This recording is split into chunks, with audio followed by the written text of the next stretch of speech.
வணக்கம் நண்பர்களே. இந்த கால் கவனைப்புண், அதாவது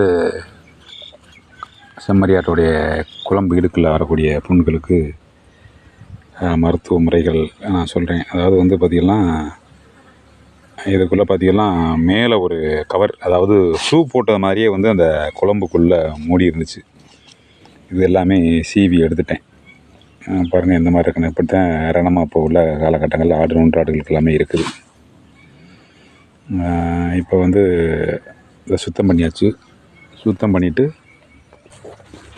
நான் என்ன மருத்துவம் செய்ய போகிறேன்னு சொன்னால், இது வந்து நல்லெண்ணெயில் வந்து பூண்டு, மஞ்சள், குப்பைமீனி, வேப்ப இலை, துளசி இலை, மருதனை, மொத்தம் 4 மூலிகை பொருட்கள், 2 அஞ்சரைப்பட்டி வைத்தியம் சொல்லக்கூடிய அந்த சமையலுக்கு பயன்படுத்தக்கூடிய பூண்டு, மஞ்சள், மொத்தம் 6, நல்லெண்ணெயோட 7 பொருட்கள். அதை அரைச்சித்தேன். எண்ணெயை காய்ச்சி வடிகட்டி எடுத்துக்கிட்டு இந்த மாதிரி சுத்தம் பண்ணிவிட்டு இந்த புண்களில் நான் பயன்படுத்துகிறேன். இப்போ இந்த கால்லையும் அதே மாதிரி ஒரு புண்டு தான். அந்த எண்ணெயை சுற்றி நல்லா சலமை போட்டு விட்டு மண் போகாத விதத்தில் கட்டு போட்டு விட்ருக்கேன்.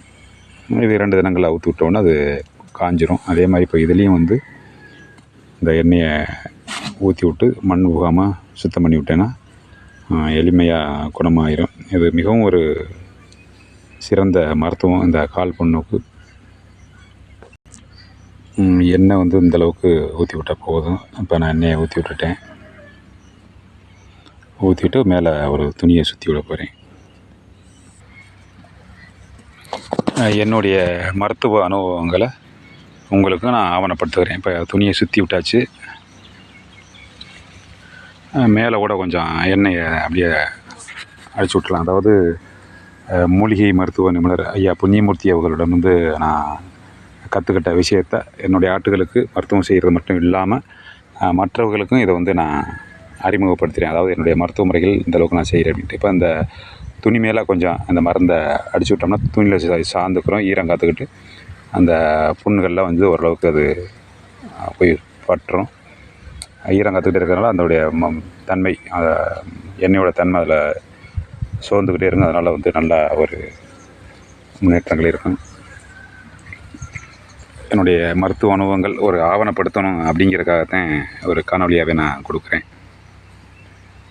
பாருங்கள் எந்தளவுக்கு அது ஒரு வேதனையாக நடக்க முடியாமல் 2 கால்லையுமே, ஒரு ஆட்டுக்கு 2 கால்லையுமே அந்தளவுக்கு இருக்குது. பாருங்கள், காலை தூக்கிட்டே தரையில் வைக்காமல் இருக்குது. பாருங்கள், இந்த காலகட்டத்தில் மிகவும் ஒரு சோதனையான காலகட்டங்கள் நமக்கு இந்த ஆடுகளை பராமரிக்கிறதில்ல.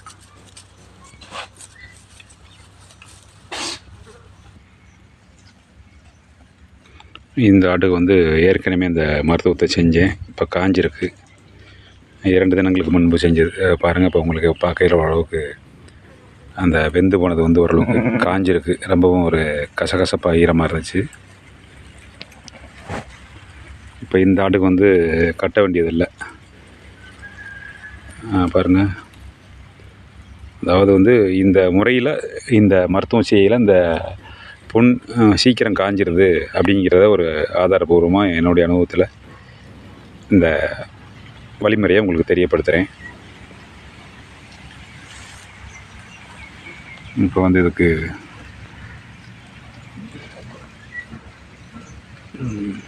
துணி சுத்தாமல் அடிச்சு விட்டால் போதும். அந்தளவுக்கு அடிச்சு விட்டால் போதும். இப்போ வந்து இந்த உன்னிச்செடி, லேண்டான்னு சொல்லக்கூடிய உன்னிச்செடி, அதாவது சொரியலை திண்டாட்டுக்கு ஏற்கனவே மருத்துவம் பண்ணி வந்தோம் இல்லையா, அதோடைய தாக்கம் எப்படி இருந்துச்சு, அந்த ஆடு இப்போ என்ன சூழ்நிலை இருக்குது அப்படிங்கிறத நான் உங்கள்கிட்ட காட்டுறேன்.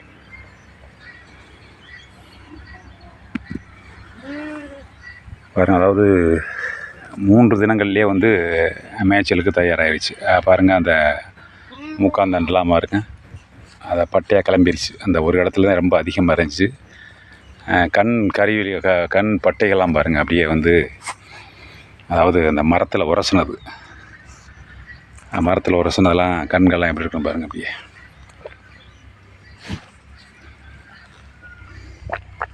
இதெல்லாம் மரத்தில் உரசுனது. அதே மாதிரி இந்த பக்கத்து கண்கள் அப்படி இந்த மாதிரி இருக்கு பாருங்கள். மிகவும் எளிமையாக 3 தினங்களில் குணப்படுத்தினது ஒரு பெரிய சாதனை தான் அப்படின்னு சொல்லலாம் என்னுடைய அனுபவத்தில். அதாவது அந்த ஆட்டுக்கு வந்து முதல் நாள் மருத்துவம் செஞ்சாச்சு. 2வது நாள் வந்து ஆட்டை விட்டுட்டு பிரிஞ்சு ஓடிடுச்சு. ஓடையில் கொஞ்சம் அதை சரி பண்ணி பிடிச்சி இதே அந்த தோப்பு இருக்கு இல்லையா, இந்த தென்னந்தோப்பு, இது சுற்றி 4 பக்கமும் முள்வேலி உள்ள அடைப்பான ஒரு பகுதி. இதுக்கெல்லாம் விட்டுட்டு போயிட்டேன். அப்போல்லாம் இங்கே வந்து கிடையா மரத்தை வரலை. அந்த ஒரு ஆடு மட்டும் இதுக்குள்ளே இருந்துச்சு. சாயங்கால நேரத்தில் வந்து அந்த ஆட்டோடு சேர்த்து பட்டிக்கு, அதாவது கொட்டாய் போட்டிருந்தோம், அங்கே சேர்த்து கொண்டு போய் ஆட்டோட சேர்த்து அடைச்சிட்டேன். மறுநாள், அதாவது அன்றைய இரவு வந்து பூண்டு, மஞ்சள், சிறியானங்கை அரைச்சி நல்லா கரைச்சி 1 லிட்டர் தண்ணியில் கரைச்சி உடம்பு பூரா தடவி விட்டேன். காதுலெல்லாம் நல்லா ஊற்றி விட்டுட்டு தடவி விட்டேன். மறுநாள் காலையில் ஆடு களைச்சி மேய்ச்சலுக்கு போகல ஆட்டோமேட்டிக்காக அது ஆட்டோடு சேர்ந்து எந்த ஒரு ஆர்ப்பாட்டம் இல்லாமல் ஆட்டோட பிரிஞ்சு ஓடாமல் சகஜமாக ஆட்டோட பிரித்து அன்றிலிருந்து இன்று வரை எந்த ஒரு தொந்தரவும் இல்லை. அந்த அடையாளம் மட்டும், அந்த இலையுடைய தாக்கம் திண்ட விஷமாகப்பட்டு அந்த பட்டையாக விட்டுருக்கு. இப்போ நல்லா ஓரளவுக்கு ஆரோக்கியமாக வந்துருச்சு. நண்பர்கள் இந்த சொரித்தலை தின்றதுக்கு இந்த மருத்துவத்தை, அதாவது வெத்தலை, மிளகு, உப்பு தொடர்ச்சியாக ஒரு 3 வேளை, அதாவது காலை மாலை 3 வேளை கொடுத்துட்டு இந்த கலவை பூண்டு, மஞ்சள், சிறியானங்கை அரைச்சி உடம்புலாம் தெளித்து விட்டோம்னா 3 நாளில் வந்து குணமாயிருது. இதை பின்பற்றுங்க, மற்ற நண்பர்களுக்கும் தெரியப்படுத்துங்க. மிகவும் ஒரு அருமையான மருத்துவம். மற்றவர்களுக்கு தெரியப்படுத்தி அவங்களும் பயனுள்ள வகையில் அந்த முறையை கையாளுறதுக்கு உதவியாக இருங்க. நன்றி, வணக்கம்.